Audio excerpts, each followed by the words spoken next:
इस गद्यांश को पढ़ने के बाद में ही आपको इसके प्रश्नों के उत्तर देने। तो यहाँ पे देखिए आप गद्यांश जो है यहाँ पर आप इनको पढ़ लीजिएगा। गद्यांश पढ़ना बहुत जरूरी होता है ताकि आपको जो क्वेश्चंस का आंसर मैं बताऊंगा उनको समझ पाएं।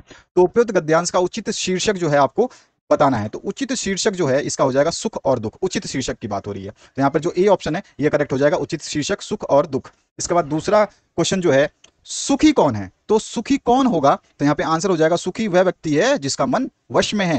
तो आपका ए ऑप्शन यहाँ पे भी करेक्ट हो जाएगा। इसके बाद जो नेक्स्ट क्वेश्चन है इसमें देखिए मनुष्य किसके लिए जी रहा है, मनुष्य किस लिए जी रहा है, तो मनुष्य जो है विधाता की योजना के अनुसार जी रहा है। तो यहाँ पे बी ऑप्शन जो है आपका करेक्ट हो जाएगा। उसके बाद जो चौथा क्वेश्चन है मिथ्या आडंबर कौन रचता है, तो मिथ्या आडंबर वो रचता है जिसका मन जो है अपने वश में नहीं है। तो यहाँ पे स ऑप्शन जो है इसका करेक्ट हो जाएगा।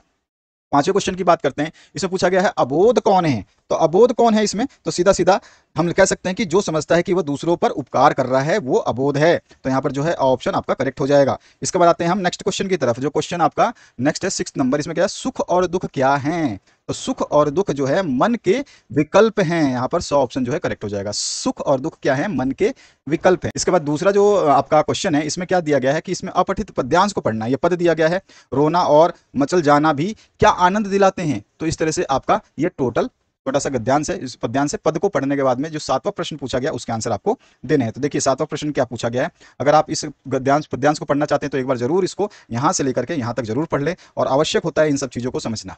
इसके बाद में है इसका पहला जो 7वां नंबर क्वेश्चन है उसकी बात करते हैं। रोना और मचल जाना क्या दिलाता था, रोना और मचल जाना क्या दिलाता था। इसको कविता को पढ़ने के बाद आपको महसूस होगा कि ये जो है आनंद दिलाता था। ऑप्शन जो है करेक्ट हो जाएगा। इसके बाद 8वां जो प्रश्न है जयमाला किसकी बनी होती थी, तो जयमाला जो है किसकी बनी होती थी तो इस पैसेज के हिसाब से तो आंसर हो जाएगा मोतियों की। तो यहां पर जो बी ऑप्शन करेक्ट हो जाएगा। उसके बाद में सबके चेहरे क्यों चमक उठे, सबके चेहरे क्यों चमक उठे, तो सीधा सीधा है मुस्कान देखकर जो है सबके चेहरे चमक उठे। इसके बाद में है इस पद्यांश का उचित शीर्षक जो है आपको बताना है, यानी कि शीर्षक क्या हो सकता है इसका आंसर आपको बताना है। तो इसका शीर्षक जो आप इसको पढ़ लेते हैं तो आपको आसानी से समझ में आएगा कि इसका शीर्षक जो है वो हो जाएगा बचपन। तो यहां पर जो है 100 ऑप्शन करेक्ट हो जाएगा।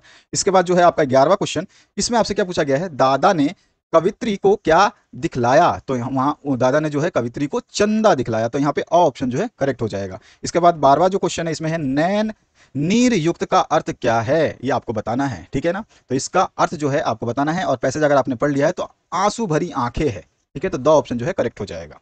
इसके बाद नेक्स्ट क्वेश्चन, ठीक है। नैन नीर युक्त, नैन मतलब नाक, नीर मतलब पानी, युक्त मतलब भरा, तो आंसू भरी आंखें, ठीक है। अब आते हैं नेक्स्ट क्वेश्चन पे। अब यहाँ पे निम्नलिखित रिक्त स्थानों की पूर्ति हमें करनी है। तो यहाँ पर जो है पहला पूर्ति की बात करूं तो यहाँ पे पहला जो है खाली स्थान मौखिक अभिव्यक्ति का माध्यम है। तो खाली स्थान मौखिक में यहाँ पे क्या आ जाएगा, खाली स्थान में क्या मौखिक अभिव्यक्ति दिखाता है, तो हमारा जो आंसर हो जाएगा बोलना, ठीक है। तो हमारा आ जाएगा बोलना, ठीक है। बोलना जो है ये मौखिक अभिव्यक्ति का साधन होता है, ठीक है, माध्यम होता है बोलना, ठीक है। तो यहाँ पे क्या आंसर आना था, बोलना मौखिक अभिव्यक्ति का माध्यम है। क्लियर हुआ। आगे बढ़ते हैं नेक्स्ट क्वेश्चन की तरफ। भाषा का लिखित रूप ही खालिस्तान कहलाता है। तो यहाँ पे हमारा जो आंसर हो जाएगा वो हो जाएगा लिखित भाषा कहलाता है। तो हमारा जो यहाँ पे आंसर लिखेंगे वो हो जाएगा हमारा लिखित भाषा, ठीक है। यहाँ लिख देता हूं मैं लिखित, ठीक है, लिखित भाषा। तो ये आपका आंसर हो जाएगा यहाँ पे लिखित और यहाँ पे भाषा, ठीक है, साथ में एक साथ हो जाएगा लिखित भाषा कहलाता है।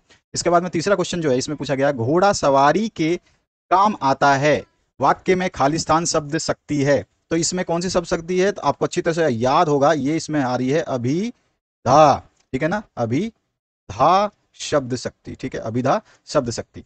इसके बाद जो नेक्स्ट है लक्षणों पर आधारित अर्थ का बोध कराने वाली खालिस्तान शब्द शक्ति होती है। तो लक्षण की बात आ रही है तो इसमें लक्षणा आ जाएगा। कौन सी शब्द शक्ति होती है, लक्षणा, ठीक है, लक्षणा शब्द शक्ति इसमें होती है। दोबारा से लिख दूं इसको मैं, तो यहाँ पे हो जाएगा लक्षणा, ठीक है, लक्षणा शब्द शक्ति। अब इसके बाद में आपका है पांचवा क्वेश्चन।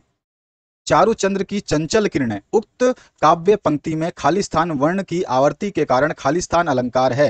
तो यहां पर जो है च वर्ण के कारण, ठीक है, च वर्ण के कारण कौन सा है अलंकार, इसमें अनुप्रास अलंकार, अनुप्रास अलंकार, ठीक है, अनुप्रास अलंकार है इसमें। इसके बाद में नेक्स्ट जो क्वेश्चन है इसमें क्या पूछा गया है, जहां शब्द की आवृत्ति हो किंतु अर्थहीन हो वहां पर कौन सा यमक अलंकार का प्रयोग किया जाता है। ठीक है ना, कौन सा अलंकार हो जाएगा, यमक। तो मैं लिख देता हूं यमक, यहाँ पे मिस्टेक से यकम लिख दिया, यमक। तो यमक हो गया, यहाँ पे अनुप्रास हो गया। ठीक है, अनुप्रास। और यहाँ पर जो है आपका च वर्ण की आवृत्ति है। अब आगे बढ़ते हैं नेक्स्ट क्वेश्चन की तरफ। नेक्स्ट जो क्वेश्चन है, यहाँ पे ये चमक नहीं है, यमक है, य से य, ठीक है ना, यमक। इसके बाद आते हैं नेक्स्ट क्वेश्चन पे। थर्ड नंबर जो क्वेश्चन है देखिए, इसमें पूछा है निम्न पारिभाषिक शब्दों के अर्थ लिखिए। तो नोटिस का मतलब क्या होता है आप सभी को पता है यार, सूचना है ना। आपके घर पे भी सूचना आती है और आपके स्कूल में सूचना बोर्ड तो है ही, नोटिस बोर्ड है, तो इसको हम क्या कहते हैं, सूचना। ठीक है ना, तो यहाँ पर सूचना बढ़ा जाएगा, सूचना। ठीक है, इसको मैं दोबारा लिख दूं, कोई दिक्कत नहीं है, यहाँ पे लिख देते हैं हम सूचना। ठीक है, इसके अलावा करिकुलर क्या होता है, करिकुलर को बोलते हैं परिपत्र, परिपत्र। ठीक है, तो यहाँ पे इसका आंसर हो गया। अब आते हैं दूसरे क्वेश्चन की तरफ। शब्दकोश क्या होता है, तो उस ग्रंथ को शब्दकोश कहते हैं जिसमें शब्दों को यों ही अथवा अर्थ सहित किसी क्रम विशेष में सुनियोजित कर दिया गया हो, उसे ही हम शब्दकोश कहते हैं। तीसरा क्वेश्चन जो है, इंटरनेट पत्रकारिता से क्या आशय है, तो इंटरनेट पर समाचारों का प्रकाशन या आदान प्रदान जो है इंटरनेट पत्रकारिता कहलाता है। इसके बाद जो नेक्स्ट क्वेश्चन है, भक्तिन का वास्तविक नाम क्या था, सभी को पता है भक्तिन का वास्तविक नाम जो है वो क्या था, लक्ष्मी था। इसके बाद जो है नेक्स्ट क्वेश्चन, इसमें आपसे पूछा क्या गया है, यशोधर बाबू अपनी घरवाली के आधुनिकाओं सा आचरण करने पर क्या कहकर उसका मजाक उड़ाते थे, तो उसको कहते थे अधिक फैशन में रहने के कारण यशोधर बाबू उन्हें शानियल बुढ़िया, है ना, शानियल बुढ़िया, चटाई का लहंगा या बूढ़ी मुंह मुहा से लोग करे तमाशे कहकर मजाक उड़ाते थे। ठीक है ना, इसके अलावा जो है नेक्स्ट क्वेश्चन, उसमें क्या पूछा गया, सिल्वर वेडिंग से इस कहानी का क्या आशय है। ठीक है ना, जो सिल्वर वेडिंग है इस कहानी का क्या आशय है, तो इसमें देखो सिल्वर वेडिंग कहानी में आधुनिक पारिवारिक मूल्यों के विघटन का यथार्थपरक चित्रण है, क्योंकि आधुनिकता के दौर में यशोधर बाबू परंपरागत मूल्यों को हर हाल में जीवित रखना चाहते हैं। वो पुराने अपने आदर्शों को छोड़ना नहीं चाहते और जो उनका परिवार है वो नए आदर्शों को अपनाना चाहता है। इसी के कसमकस के बीच में जो है ये सिल्वर वेडिंग कहानी लिखी गई है। ठीक है, तो यहाँ पर ये आंसर हो जाएगा। अब आते हैं 7 नंबर क्वेश्चन पे। जूझ कहानी के आधार पर बताइए कि लेखक के पिता ने उसकी पढ़ाई क्यों छुड़वा दी, तो लेखक के पिता ने पढ़ाई इसलिए छुड़वाई जिससे कि घर की सारी जिम्मेदारी बच्चा संभाल ले और खुद ऐशो आराम से रह सकें और गांव में कनखियां मारते रहें, यानी मौज मस्ती करते रहें और जाके मौज गप्पे मारते रहें गांव में। ठीक है ना, तो ये आंसर हो गया इसका। इसके बाद है कविता से लगाव के बाद लेखक को अकेले रहना क्यों अच्छा लगने लगा, तो पहले की अपेक्षा अब उसे अकेले रहना अच्छा लगने लगा क्योंकि इस स्थिति में वह ऊंची आवाज में कविता गा सकता था, वह अभिनय भी कर सकता था और वह थूई थूई करके नाच भी सकता था। ठीक है ना, आपको याद होगा, ये चैप्टर पढ़ा होगा, तो ये आंसर हो गया इसका। इसके बाद आते हैं 9वें क्वेश्चन पे। कवि रघुवीर सहाय की किन्हीं 2 रचनाओं के नाम लिखने हैं। बहुत सारी रचनाएं हैं, आपने कौन सा लिखा आपकी मर्जी है, जिसमें आपकी रचनाएं आ जाती हैं। इसमें दूसरा सप्तक आ जाता है एक तो, उसके अलावा है सीढ़ियों पर धूप में, उसके अलावा जो है आत्महत्या के विरुद्ध, उसके अलावा हंसो हंसो जल्दी हंसो, उसके अलावा जो है रास्ता इधर से है और उसके अलावा है दिल्ली मेरा प्रदेश। ठीक है, बहुत सारे हैं, इनमें से कौन कौन से लिखे हैं इसके अलावा भी हैं, तो आपने कोई से, ये तो मैंने आपको कहानी और कविता संग्रह बताई है, और भी उपन्यास भी हैं, बहुत सारी चीजें हैं। ठीक है, इसके बाद में जो है आपका नेक्स्ट क्वेश्चन, महादेवी वर्मा का जन्म कब और कहाँ हुआ था, तो मैंने अभी बताया कि ये सब चीजें मैंने कराई हुई थी और इस बार भी कराने की पूरी कोशिश की जाएगी, लास्ट ईयर भी कराई गई थी। तो जब भी वीडियो डाला जाता है तो शेयर करें और खुद पढ़ें। ठीक है, तो 1907 में जो है महादेवी वर्मा का जन्म हुआ था और उनका जन्म जो है फर्रुखाबाद उत्तर प्रदेश में हुआ था। आप फर्रुखाबाद भी लिख देंगे तो आपका आंसर सही माना जाएगा। अब इसके बाद में स्कूल में लेखक का ध्यान पढ़ाई में कब लगने लगा, जूझ कहानी के आधार पर बताना है। तो स्कूल में लेखक का ध्यान तब लगने लगा जब श्री सौदलगेकर मराठी भाषा पढ़ाने आते थे और कविता को गा गा कर बच्चों को सुनाते थे। कभी अभिनय भी करते थे, तो जिससे बच्चों का ध्यान पढ़ने में लगने लगता था। तो इसी तरह से स्कूल में जो लेखक पढ़ाई के दौरान इन सभी चीज़ों को, मतलब लेखक के जो है सीधा सीधा अगर मैं बोलूँ तो अपने टीचर की वजह से ही जो उसका मन लगने लगा पढ़ाई में। ठीक है, तो यहाँ पर कभी कभी पूछा जाएगा कि आपको सौदलेगर की कौन कौन सी विशेषताएं अच्छी लगती हैं जो एक आदर्श टीचर में होनी चाहिए, वो भी पूछता है। तो ये सब चीज़ें आपको ध्यान रखनी है, आगे हम डिस्कस भी कर लेंगे। बी पार्ट में आपसे पूछा गया है, मुद्रित माध्यम में लेखन के लिए किन बातों का ध्यान रखना चाहिए। मुद्रित माध्यम मतलब छपाई जब करते हैं तो उस लेखन, छपाई के लिए जो लेखन होती है उसमें किन बातों का ध्यान रखना चाहिए। तो यहाँ पर जो देखिए मुद्रित माध्यम में हम, एक तो चीज़ है इसकी भाषा जो है आसान होनी चाहिए, जिससे कोई साक्षर व्यक्ति हो यानी नॉर्मली पढ़ा लिखा हो या विद्वान व्यक्ति हो, उस सभी के सभी दोनों तरह के व्यक्ति जो है उसके मूल भाव को समझ सके। पहला पॉइंट तो ये हो गया कि मुद्रित माध्यम की क्या विशेषता होनी चाहिए। दूसरा जो है शब्दों की बनावट अच्छी और सुस्पष्ट होनी चाहिए। इसके अलावा तीसरा हम कह सकते हैं, इसमें केवल अगर आपसे 2 नंबर का ही क्वेश्चन है तो 2 पॉइंट लिख देंगे तो आपको 2 ही पॉइंट से आपको 2 नंबर मिल जाएंगे। लेकिन हमेशा आप जब जितने भी क्वेश्चन आपका 2 मार्क्स का 3 मार्क्स का, उससे 1-2 पॉइंट ज़्यादा ही लिखें, ताकि आपके एग्जामिनर जो है वो आपके क्वेश्चंस को नहीं काटता है। एग्जामिनर्स की क्या क्या विशेषता होती है, कैसे कॉपी चेक की जाती है, क्या क्या वो पहलुओं को ध्यान रखते हैं, इसके लिए मैं एक स्पेशल वीडियो बना दूंगा, जिससे आप लोगों को समझ में आ जाएगा कि आपको एग्जाम में लिखना कैसे है और एग्जामिनर आपकी कौन सी चीज़ों को ध्यान रखता है। तीसरा जो पॉइंट है आप लिख सकते हैं इसमें, अपने पाठकों के भाषा ज्ञान के साथ साथ उनके शैक्षिक ज्ञान और योग्यता का विषय जो है ध्यान रखना पड़ता है मुद्रित माध्यम में। ठीक है, कि वो पाठक कैसे हैं, उनका भाषा ज्ञान कैसा है, उनका शैक्षिक स्तर कैसा है, उनकी योग्यता कैसी है, ये सारी चीज़ें उसमें ध्यान रखी जाती है। उसके अलावा और है पाठकों की रुचि किस में है और उनकी ज़रूरत किस में है, इनका भी ध्यान रखा जाता है कि उनकी रुचि और ज़रूरत के हिसाब से जो है मुद्रित किया जा रहा है, छपाई की जा रही है, नहीं की जा रही। तो ये मुद्रित माध्यम जो है लेखन के बातों को ध्यान रखने के 4 पॉइंट बहुत महत्वपूर्ण है। बाकी आप और भी इसमें इंसर्ट कर सकते हैं, लेकिन 4 पॉइंट से ज़्यादा लिखने की आवश्यकता नहीं है। 2 से 3 पॉइंट लिखेंगे तो आपको 2 मार्क्स पूरे मिल जाएंगे। इसके बाद में है पत्रकारीय लेखन पर टिप्पणी जो है आपको लिखनी है छोटी सी। तो अखबार या अन्य समाचार माध्यमों में काम करने वाले पत्रकार अपने पाठकों, दर्शकों, श्रोताओं तक सूचना पहुंचाने के लिए लेखन करता है, उसे पत्रकारी लेखन कहते हैं। बस इतना ही आपका ये एक्चुअल आंसर है। अब इसको हम थोड़ा सा और डिस्क्राइब कर सकते हैं, क्योंकि 2 नंबर लेने हैं। तो पत्रकारीय लेखन लोकतंत्र का चौथा स्तंभ माना जाता है। यह देश विदेश की समस्त गतिविधियों एवं घटनाक्रम की जानकारी देता है, जिससे समाज में जागरूकता आती है। इसके बाद आते हैं हम नेक्स्ट क्वेश्चन पे। तो इसमें अध्यापक और छात्र के बीच गृह कार्य को लेकर 5 वाक्य जो है आपको लिखना है, यानी कि अध्यापक और छात्र के बीच में कोई संवाद हुआ है तो उस संवाद की चर्चा करते हुए आपको जो है इसमें वाक्य लिखने हैं। तो पहला जो वाक्य है आप लिख सकते हैं, अध्यापक कह रहा है आपने गृह कार्य कर लिया। तो छात्र बोल रहा है हाँ सर, या हाँ महोदय, मैंने गृह कार्य पूर्ण कर लिया है। तीसरा हम कह सकते हैं अध्यापक ने क्या कहा, बच्चों गृह कार्य करते समय शब्द शुद्धि व वाक्य शुद्धि पर विशेष ध्यान देना चाहिए या देना होता है। तो छात्र कहता है जी महोदय। फिर अध्यापक कहता है ध्यान रखें कि सभी बच्चों को गृह कार्य समय पर जांच कराना चाहिए। तो छात्र कहता है जी महोदय, हम सब इसका ध्यान अवश्य रखेंगे। फिर आपका अध्यापक कहता है गृह कार्य करने से लेखन क्षमता जो है बढ़ती है। तो इस तरह से हमें 5 ही वाक्य लिखने थे, हमने यहाँ पे 7 दे दिया। आप इसको 12, 15, 20 कितने भी लिख सकते हैं, आपके ऊपर डिपेंड है। लेकिन 5 वाक्य 6 वाक्य लिखा जाता ही है। जितना पूछा जाए, एग्जामिनर जितना पूछे उससे ज़्यादा अपने आप को साबित ना करें, जितना वो पूछता है उतना ही करें। उससे आप 1-2 टॉपिक, 1-2 पॉइंट, 1-2 लाइन ज़्यादा लिख सकते हैं। ऐसा नहीं कि आपसे 10 लाइन पूछ रहा है तो आप 20 लिख दें, डबल ना करें। ठीक है, 1-2 लाइन ऊपर नीचे होती है, जिसको हम बोलते हैं कि 5 to 10% आप मूव कर सकते हैं आंसर देते समय, यानी 5% से 10% तक आप ज़्यादा लिख सकते हैं, उससे ज़्यादा ना लिखें, अन्यथा नंबर कट जाते हैं, क्योंकि एग्जामिनर के पास इतना टाइम नहीं रहता कि आपकी जो फालतू चीजें हैं उनको पढ़े। 7वां जो क्वेश्चन है, बात सीधी थी पर कविता की मूल संवेदना क्या है। तो ये बहुत छोटी सी बात यहाँ पर है कि इसकी संवेदना ये कहती है कि बात सीधी थी पर कविता की मूल संवेदना पर यह है कि, ठीक है, मूल संवेदना यह है कि, पर नहीं आएगा, मूल संवेदना यह है कि हमें अपने कथ्य यानी जो कहा गया है को आसान से आसान भाषा में प्रस्तुत करना चाहिए। भाषा की जटिलता व कठोरता कभी कभी बदनामी का कारण बन जाती है। तो यही बोल रहे हैं कि कविता जो है आपकी जो मूल संवेदना है कविता की, बात सीधी थी पर, तो इसको घुमा फिरा के नहीं करना है, आपको सीधा सीधा सुस्पष्ट करना है। ठीक है, 8वां क्वेश्चन है, पतंगों के साथ साथ वे भी उड़ रहे हैं। तो यहाँ पर पंक्ति का आशय क्या स्पष्ट करना है, वे भी उड़ रहे हैं मतलब, तो पतंगों के साथ वे भी उड़ रहे हैं, पंक्ति का आशय यह है कि जिस प्रकार पतंग आसमान की ओर बढ़ती है, उसी प्रकार बच्चे भी अपनी बढ़ती उम्र के साथ साथ आकांक्षाओं की ऊंचाइयों को छूने की ओर अग्रसर होते रहते हैं, यही इसका आशय है। ठीक है, तो हमने पंक्ति का आशय जो है आसानी से स्पष्ट कर दिया इसका। इसके बाद आते हैं नेक्स्ट क्वेश्चन की तरफ। क्वेश्चन नंबर 9 देखिए, इसमें शिरीष को कालजयी अवधूत मानने के पीछे लेखक ने क्या तर्क दिए हैं। तो यहाँ पर जो है शिरीष को कालजयी अवधूत मानने के पीछे लेखक ने यह तर्क दिया कि, या ये तर्क दिए कि शिरीष प्रत्येक मौसम में, चाहे वह बसंत का आगमन हो या जेठ की उमस या फिर लू भरा महीना, तब भी जीवन अजेयता का मंत्र जो है फूंकता रहता है। ये कभी भी जो है बोर नहीं होता, अपने कार्य से हटता नहीं है। इसके बाद जो है 10वां क्वेश्चन, जैनेन्द्र जी के अनुसार परचेजिंग पावर क्या है। बाजार दर्शन के आधार पे आपको समझाना है। तो लेखक के अनुसार परचेजिंग पावर का मतलब पैसों का अनावश्यक खर्च करना और दिखावटी या बनावटी जीवन शैली पर जीवन न्यौछावर करना है।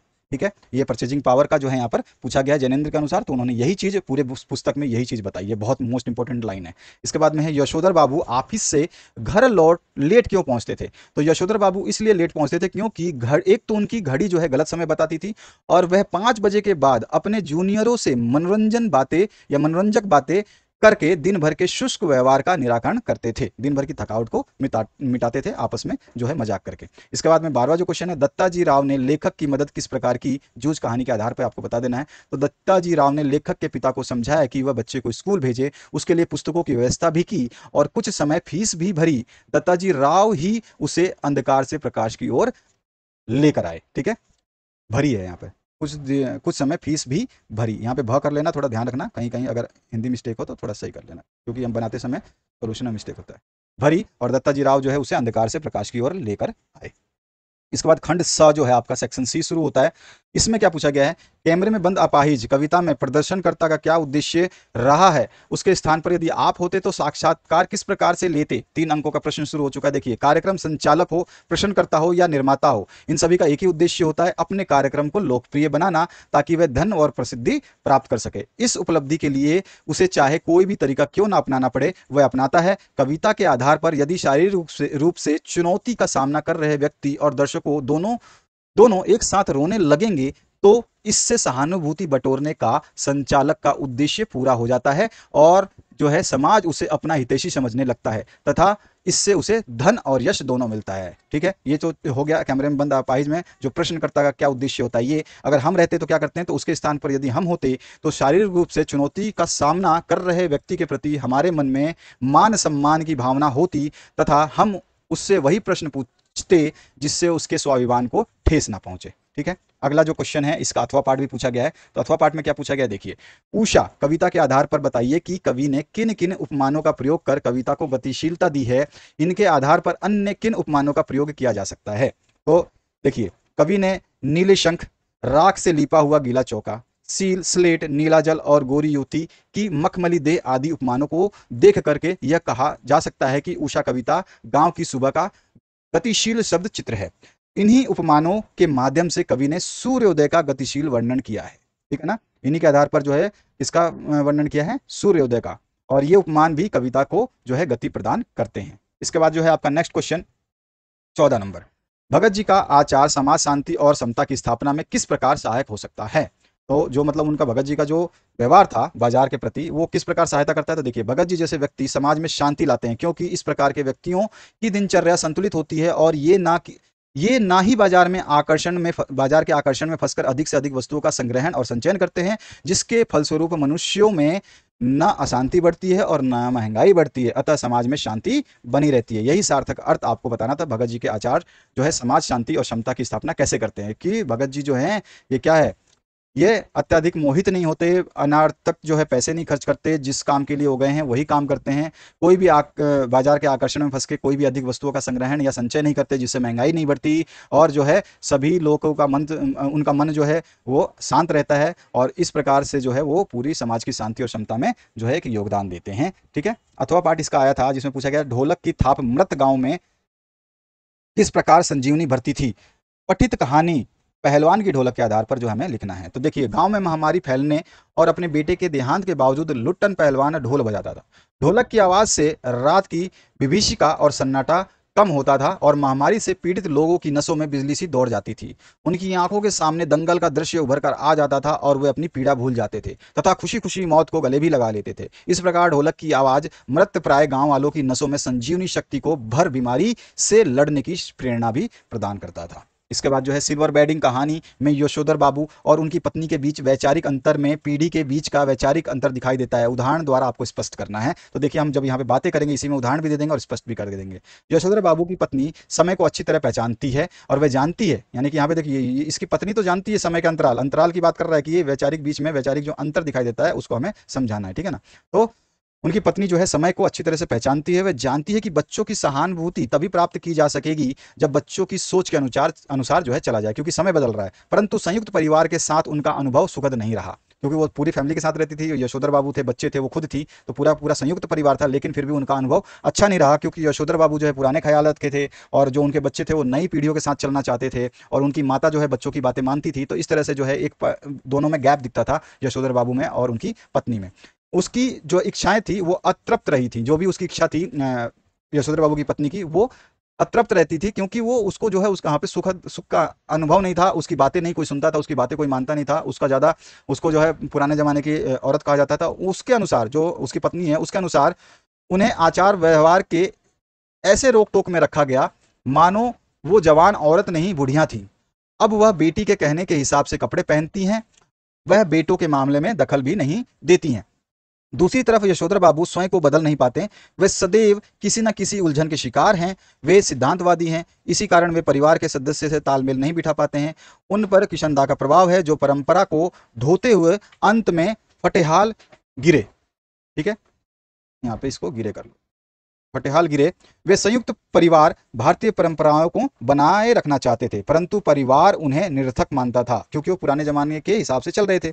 और यशोधर बाबू को पार्टीबाजी, फैशन, अच्छे मकान में रहना इत्यादि पसंद नहीं आता था। वे आधुनिक भौतिक वस्तुओं का बंधन वे आधुनिक भौतिक वस्तुओं को बंधन मानते थे। फलतः वे अलग थलग हो जाते थे या हो जाते हैं। अंत में उन्हें परिस्थितियों से जो है समझौता करना पड़ता है। तो इस तरह से हम बता सकते हैं दोनों के बीच में क्या अंतर था। इसके अथवा पार्ट में जो क्वेश्चन दिया गया है इसमें पूछा गया कि विद्यार्थी के जीवन में गुरु का क्या महत्व होता है, जूझ कहानी के आधार पर आपको बताना है। तो एक विद्यार्थी के जीवन में गुरु का महत्व इस घटना से प्रदर्शित होता है। सौद लेकर जूझ कहानी के लेखक आनंद यादव के स्कूल में मराठी के अध्यापक थे। लेखक जब उनके संपर्क में आया तब से उनके व्यक्तित्व में गुणों का समावेश होता चला गया, क्योंकि सौदलगेकर समझदार, धैर्यवान, चरित्रवान, योग्य और प्रभावशाली, मेहनती, विषय परक व्यक्तित्व के स्वामी थे। वे छात्र मनोविज्ञान के ज्ञाता एवं छात्रों की मदद करने वाले अध्यापक थे। छात्रों की प्रतिभा को पहचान कर उन्हें उस क्षेत्र में आगे बढ़ाने के लिए प्रोत्साहित करना उनकी मुख्य विशेषता थी।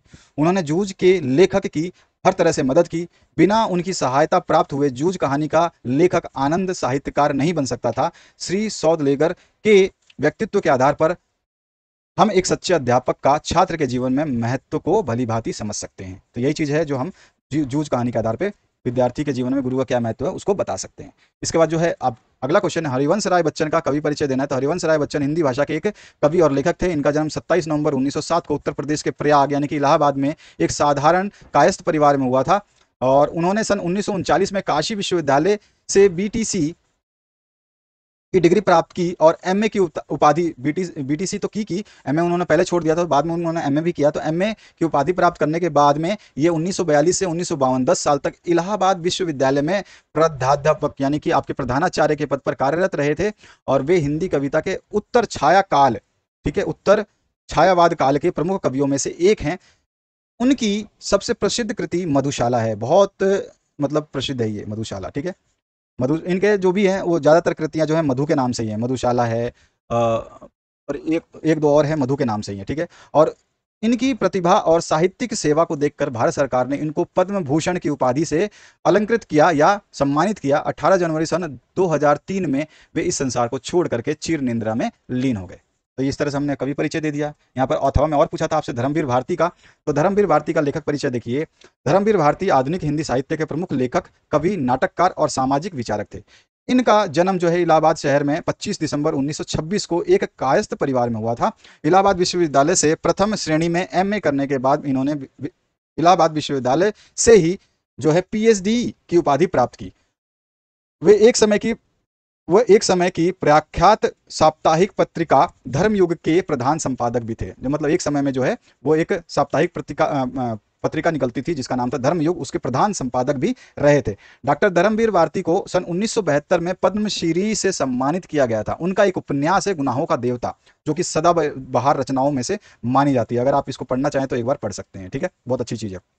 और इनकी कुछ रचनाएं जो हैं जिसमें हम काव्य रचनाएं और कहानी संग्रह के नाम लिख सकते हैं, जिसमें आपका ठंडा लोहा, 7 वर्ष, और उसके अलावा कनुप्रिया है, सपना अभी भी और अद्यंत। उसके बाद में कहानी संग्रहों में मुर्दों का गांव, स्वर्ग और पृथ्वी, चांद और टूटे हुए लोग और बंद गली का आखिरी मकान, सांस की कलम से, और उसके अलावा जो है समस्त कहानियां एक साथ। इस तरह से बहुत सारी उनकी हैं, बहुत अच्छा इन्होंने लिखा हुआ है, ठीक है, धर्मवीर भारती ने।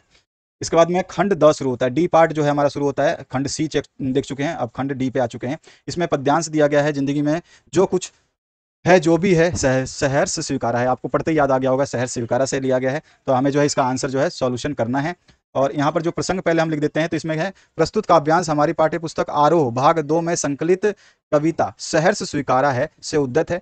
इसके रचयिता गजानन माधव मुक्तिबोध हैं और इस कविता में कवि ने जीवन में सुख दुख संघर्ष अवसाद उठापटक को जो है साम्यक भाव से अंगीकार करने की प्रेरणा दी है, स्वीकारने की प्रेरणा दी है। व्याख्या जो है इस काव्यांश में कवि अपने रसमय प्रिय को संबोधित करता है, परंतु स्पष्ट रूप से उसका नाम लिंग आदि नहीं बताता कि वो रहस्यमय प्रिय कौन है, उसकी माँ है या उसकी प्रेमिका है। और अपने प्रिय का प्यार कवि को सब कुछ सहने की क्षमता भी प्रदान करता है। कवि ने स्पष्ट किया है कि उसने अभी तक अपने जीवन में जो भी उपलब्धि हासिल की है और जो कुछ भी प्राप्त उसको हुआ है, उसको उसने खुशी खुशी स्वीकार किया है। चाहे वह गरीबी हो या अनुभव हो, विचार हो, बाहर की दृढ़ता हो या अंदर की तरलता हो, ये सब उसके लिए नए हैं, लेकिन उसको स्वीकारा है। कवि इन सब को हर्ष के साथ इसलिए स्वीकार कर रहा है क्योंकि वह स्वयं को अपने प्रिय से अलग करके नहीं देख सकता। उसकी प्रिय को ये सब पसंद है, इसीलिए वो उसको ही पसंद है। वह अपने प्रिय से इतना घनिष्ठ रूप से जुड़ा हुआ है कि उसकी खुशी में ही कवि की खुशी देखता है, कवि अपनी खुशी देखता है। और कवि की प्रिय कवि की सभी स्थितियों को प्यार करती है। कवि कहता है कि उसके जीवन में हर पल घटित होने वाली स्थितियां, जागृत होने वाली भावनाएं सभी उसे हर्ष के साथ स्वीकार्य है, क्योंकि उसके साथ कवि की प्रिय की संवेदनाएं जुड़ी हुई हैं। इसमें विशेष क्या है, तो कुछ जब भी हम सप्रसंग व्याख्या करते हैं तो विशेष बातें जो होती हैं, जिसमें अलंकार, कुछ भाव, किस टाइप की बोली है और उसमें क्या क्या चीजें हैं, हम उसको बता सकते हैं। तो इसमें विशेष में हम बता सकते हैं कवि जो है अपनी हर उपलब्धि का श्रेय अपनी माँ या अपने प्रिय को देता है। ठीक है। उसके अलावा जो है इसमें संबोधन शैली है, इसमें संबोधित कर रहा है। मौलिक है, इसमें आवृत्ति प्रभावी बन पड़ी है। मौलिक है, ये लिखा हुआ है ना मौलिक, तो ये मौलिक जो है ना, ये इसकी आवृत्ति प्रभावी बन पड़ी है। और विचार वैभव और भीतर की सरिता जो है में रूपक अलंकार और पल पल में पुनरुक्ति प्रकाश अलंकार है। पांचवा है सहर्ष स्वीकारा गरीबी और विचार में अनुप्रास अलंकार की छटा है। आप जरूरी नहीं कि सारे लिखो, आप 2 से 3 या 4 लिख दो कम से कम, ठीक है ना। इसमें खड़ी बोली है और काव्य की रचना में जो है मुक्तक छंद है, जिसमें गर्बिली है और गंभीर आदि विशेषणों का सुंदर प्रयोग हुआ है। तो इसमें से कोई भी 3 से 4 चीजें आपको लिखनी होती हैं, ध्यान रखना है। ठीक है, ज्यादा जरूरी नहीं है आपको लिखना, मैं ज्यादा इसलिए बता रहा हूं ताकि आपको जो अच्छा लगता है वो याद कर सकें। अथवा पाठ में जो दिवाली की शाम घर पुते और सजे, तो ये दिवाली वाला जो आपका वो है, आपका जो है एक भाग है आपका जिसमें मेघा है ना, मेघा है ऐसा कुछ है, मेघा मेघा पानी दे ऐसा ना कुछ है। तो नहीं, ये दूसरा है आपका, ठीक है ना। तो देखिए, प्रस्तुत काव्यांश हमारी पाठ्य पुस्तक आरोह भाग 2 में संकलित रुबैया से उद्धत है। इसके रचयिता जो है उर्दू फारसी के प्रमुख शायर जो है फिराक गोरखपुरी हैं। इसमें दिवाली के त्यौहार का वर्णन किया गया। व्याख्या में हम कर सकते हैं क्या वर्णन किया गया है। कवि कहता है कि आज दिवाली की शाम है, इस अवसर पर घर रंग रोगन से पुता हुआ तथा सजा हुआ है। घरों में मिठाई के नाम पर चीनी से बने हुए खिलौने आते हैं, आपको पता ही है चीनी से बने हुए वो मटकी जैसे आते हैं ना, और रोशनी भी की जाती है। माँ के सुंदर मुंह पर हल्की सी चमक जो है आ जाती है। वह बच्चे के छोटे से घर में दिया जलाती है। कवि कहता है कि छोटा बच्चा आंगन में मचल रहा है, वह जिद लगाए हुए कि उसे आकाश का चांद चाहिए। उसका मन उस चांद पर ललचा गया है। माँ उसे दर्पण में चांद दिखाते हुए कहती है कि देख बेटा, दर्पण में चांद उतर आया है। इस तरह बच्चे की जिद पूरी करती है। तो ये इसमें पूरा का पूरा दिया गया है पैराग्राफ में। अब आते हैं हम इसके विशेषताएं बता सकते हैं। इसमें आम व्यक्ति के घर में दिवाली के अवसर पर हुई रौनक का स्वाभाविक चित्रण किया गया है। उसके अलावा माँ की ममता का सुंदर चित्रण है इसमें, और रूपवती मुखड़ा व नर्म दमक इसमें विलक्षण का प्रयोग भी किया गया है। रुबैया छंद और भाषा मिश्रित रूप से है। बच्चे की जिद और माँ द्वारा उसके समाधान का स्वाभाविक चित्रण भी हुआ है इसमें। और उसके अलावा जो है इसमें स्वभोक्ति अलंकार भी है और वात्सल्य रस घनीभूत है, पूर्ण रूप से है। चित्रात्मक शैली है, उर्दू हिंदी मिश्रित भाषा है। आईने में चांद उतर आया, सुंदर कल्पना है, ठीक है ना। तो इस तरह से आप कोई भी 4 इसमें से विशेषताएं लिख सकते हैं। इसका जो है आपका अभी तो आपको गद्य मिला था, यानी कविता की आपने सब प्रसंग व्याख्या की। अब जो है आप गद्यांश की सब प्रसंग व्याख्या करेंगे। भक्ति वाला चैप्टर है जो कि आपका महादेवी वर्मा लेखिका है इसकी। तो यहाँ पर जो है इस पैसेज को पढ़ने के बाद में इसके हमें प्रसंग व्याख्या करनी है। प्रसंग क्या है कि हमारा जो है पुस्तक से अध्याय, जो भी आप नाम लिखना चाहें, अध्याय का नंबर लिखना चाहें लिखो, नहीं लिखना है तो मत लिखो, ऐसा कोई जरूरी नहीं है। इसकी लेखिका का नाम जरूर लिखेंगे, महादेवी वर्मा द्वारा रचित है, और जो उस चैप्टर का नाम है वो भक्तिन है, ठीक है ना। उसी से अवतरित है। और प्रस्तुत गद्यांश में जो है लेखिका ने भक्तिन के माध्यम से स्वामी भक्ति का जो है परिचय दिया है। व्याख्या अगर हम करते हैं इसकी तो इसमें मिल जाएगा, प्रस्तुत गद्यांश के माध्यम से लेखिका कहती है कि मेरे और भक्तिन के बीच सेवक और स्वामी सा संबंध था। जैसे स्वामी ना हो तो सेवक का साथ छोड़ता है, जैसे कि स्वामी ना तो सेवक का साथ छोड़ता है और ना ही सेवक जो है वो स्वामी का साथ छोड़ता है। ऐसे ही स्वभाव की जो है भक्तिन का स्वभाव था, है ना। क्योंकि जब मेरे को, यानी कि महादेवी बोलती है, जब मेरे को देश के लिए जेल जाने का अवसर आया तो बिना कहे भक्तिन ने अपने कपड़े और मेरे कपड़े एक पोटली में बांध लिए, क्योंकि भक्तिन नहीं चाहती थी कि महादेवी दुख भोगे और भक्तिन घर पर सुखी रहे। यह कैसे संभव हो सकता है, इसलिए लेखिका के लिए भक्तिन को नौकरानी कहना असंगत सा लगता था। जिस तरह अपने घर में आने वाला उजाला अंधेरा एक दूसरे के संपूरक होते हैं, उसी प्रकार सुख दुख की घड़ी में वह हमेशा साथ बनी रही और भक्तिन ने अपने स्वतंत्र व्यक्तित्व से मेरे जीवन को घेरे रखा। इसमें विशेष क्या लिख सकते हैं, तो इसमें प्रस्तुत गद्यांश सरल है, सहज है, भावपूर्ण भाषा में लिखा गया है। इस गद्यांश में सेवक और स्वामी के आत्मिक संबंधों को उजागर किया गया है, तो ये इसकी विशेषता हो गई। ठीक है, और इसके बाद में अथवा पाठ में है जो है कुछ देर जीजी चुप रही, इंद्र की सेना वाला जो चैप्टर है वहां से है आपका। तो प्रत्युष गद्यांश जो है काले मेघा पानी दे में धर्मवीर भारती ने लोक प्रचलित विश्वास और विज्ञान के द्वंद्व का जो है सुंदर चित्रण किया। एक तो इसमें था कि जो लोग पुराने जमाने के विश्वास करते थे वो था, और एक आज के टाइम का विज्ञान जो हम मानते हैं वो है। तो इन दोनों के बीच में थोड़ा सा उलझ थी। जीजी जो है पुराने विश्वासों को मानती थी और जो लेखक था वो विज्ञान को मानता था। इसमें दिखाया गया है कि अनावृष्टि दूर करने के लिए गांव में, अनावृष्टि मतलब जो भी समस्या होती है उसको दूर करने के लिए गांव के बच्चों की इंद्रसेना द्वार द्वार पानी मांगते चलती है, और लेखक का तर्कशील किशोर मन जो भीषण सूखे में उसे पानी की निर्मम बर्बादी के रूप में देखता है। जो बच्चे घर घर जाके पानी मांगते हैं तो लेखक क्या सोचता है कि ये जो है इस समय भीषण सूखे के समय में जो है ये पानी को बर्बाद कर रहे हैं। इसमें व्याख्या क्या है, लेखक की जीजी जो है थोड़ी सी देर चुप रहती है। देखो यहाँ पे अगर आप पढ़ोगे तो समझ में आ जाएगा, ऊपर पढ़ोगे ना, यहाँ पे मैंने क्या लिखा है, लेखक की जीजी थोड़ी देर चुप रही, फिर कहती है कि देखो भैया, बिना त्याग के दान नहीं होता। अगर तुम्हारे पास करोड़ रुपए हैं और तुमने उसमें से कुछ रुपए दान कर दिए तो वो दान नहीं है। दान तो वह है जब किसी के पास कोई चीज कम है फिर भी वह उस वस्तु का दान कर रहा है, तो उस दान का जो है फल मिलता है। यही चीज इसमें पूरा बताया गया है। बस आप इतने शब्दों में लिख सकते हैं। विशेषता इसकी बता देंगे कि इसमें जो है लोक प्रचलित विश्वास और विज्ञान के पीछे द्वंद्व जो है, उस बीच में जो द्वंद्व है उसका सुंदर चित्रण हुआ है। इस गद्यांश में पानी और दान के महत्व को उजागर किया गया है। साथ ही साथ प्रस्तुत गद्यांश की भाषा सरल है, सहज है और भावपूर्ण जो है भाषा में लिखी गई है। इस तरह से आप आंसर दे देंगे। अगला जो है यहाँ पर आपको निवेदिता लिखनी है अपने विद्यालय के खेलकूद सामग्री के लिए। निवेदिता तो राजकीय विद्यालय जो भी आप डालना चाहें, क्योंकि इसमें लिखा नहीं है कि किस विद्यालय को लिखना है, विद्यालय का नाम कुछ नहीं है, तो आप अपने स्कूल का नाम भी मेंशन कर सकते हैं। तो यहाँ पर राजकीय विद्यालय लिख दिया, कोटा राजस्थान, क्रमांक संख्या आपकी मर्जी है, दिनांक अपनी मर्जी से डाल सकते हैं। निविदा सूचना ये जरूरी है, ये आपको जो है ब्लैक मतलब बोल्ड में थोड़ा सा करना होता है, मोटे अक्षरों में। उसके बाद विद्यालय की समस्त भौतिक सुविधाओं को देखते हुए विद्यालय में खेल सामग्री का अभाव बना हुआ है, और कुछ समय बाद जो है राज्य स्तर खेल प्रतियोगिता का विद्यालय की ओर नामांकन भरा जा चुका है। ठीक है ना, ये ध्यान रखना है कि जो इसमें ज्यादा चीजें नहीं लिखते हैं, इसमें थोड़ी सी चीजें लिखते हैं। तो कुछ समय बाद जो है राज्य स्तरीय खेल प्रतियोगिता का विद्यालय की ओर से नामांकन भरा जाना है। ठीक है ना, भरा जाना है, यहाँ पे थोड़ा सा मिस्टेक है, उसको सही कर सकते हो आप। अतः दिनांक 15 अप्रैल 2022 से पूर्व नई खेल सामग्री खरीद कर छात्रों को उपलब्ध करवाएं। विवरण जो है 2 बैट दे दिए गए हैं और 1 दर्जन बॉल दे दी गई हैं। आपका आज्ञाकारी शिष्य जो भी आप नाम लिखना चाहें, हेड बॉय हेड गर्ल जो भी आप लिख सकते हैं। ठीक है, यहाँ पर आपको ध्यान रखना है कि बहुत ही कम चीजें जो है इसमें लिखी जाती हैं। इसके बाद इसका अथवा पाठ में जो है इसमें क्या पूछा गया, आपको एक विज्ञप्ति तैयार करनी है सचिव माध्यमिक शिक्षा बोर्ड की ओर से, राजस्थान अजमेर की ओर से 10वीं और 12वीं की बोर्ड परीक्षाओं की तिथि में परिवर्तन किया जा रहा है। ये भी मैंने करवाया था, तो आपने कर लिया होगा मेरे हिसाब से। अगर नहीं किया तो फिर आपकी मिस्टेक है।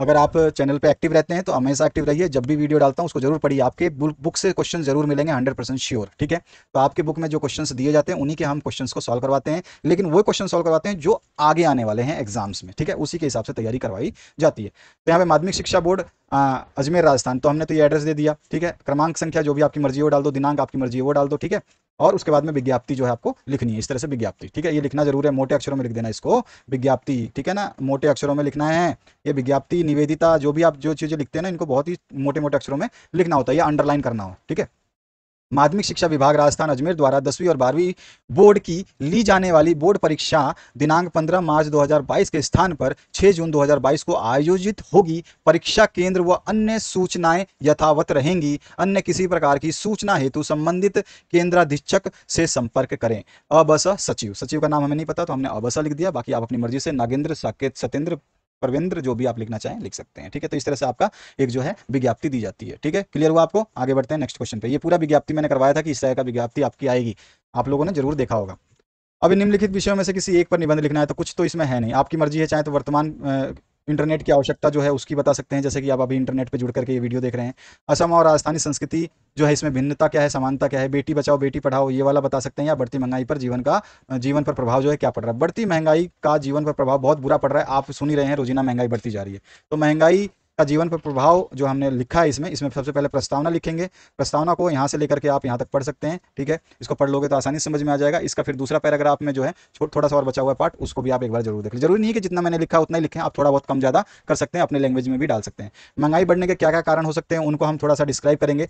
उसके अलावा जो है कालाबाजारी जो है महंगाई बढ़ाने की अहम वजह होती है, ठीक है ना। तो ये कालाबाजारी के बारे में थोड़ा सा लिख सकते हैं, ठीक है। तो यहाँ तक लिख दोगे। इसके बाद में महंगाई का आम जनता पे क्या प्रभाव पड़ता है, ठीक है, तो उसको जो है हम समझा सकते हैं कुछ लाइनें लिख करके। और बढ़ती महंगाई पर लगाम लगाने के कुछ उपाय हो सकते हैं क्या, अगर हैं तो उनको भी हम लिख करके इस पैराग्राफ के माध्यम से समझाएंगे। और महंगाई का क्या प्रभाव हो सकता है, इसको भी हम इस पैराग्राफ के माध्यम से समझाएंगे। जरूरी नहीं कि आप सारे पॉइंट लिखें, आपको जो इसमें से एक आधा कम करना है, एक दो पॉइंट कम करने हैं, कोई भी पैराग्राफ कम करना है, कर सकते हो, ठीक है ना। और महंगाई की समस्या से निपटने के लिए व्यवहारिक समाधान क्या हो सकती है, व्यवहारिक समाधान, उसको आप हम बता सकते हैं। तो यहाँ पर जो है इसके दो पैराग्राफ है, ठीक है। तो यहाँ पर आप देख सकते हैं। उसके बाद में सीधा सीधा निष्कर्ष निकल जाएगा, जिसको हम बोलते हैं आपका, तो निष्कर्ष निकल जाएगा। तो यहाँ पे आप निकाल दोगे निष्कर्ष। तो ये हो गया आपका कंक्लूजन लास्ट में। तो इस तरह से आपको जो है अपने क्वेश्चन पेपर का पूरा कंप्लीट आंसर मिल चुका है।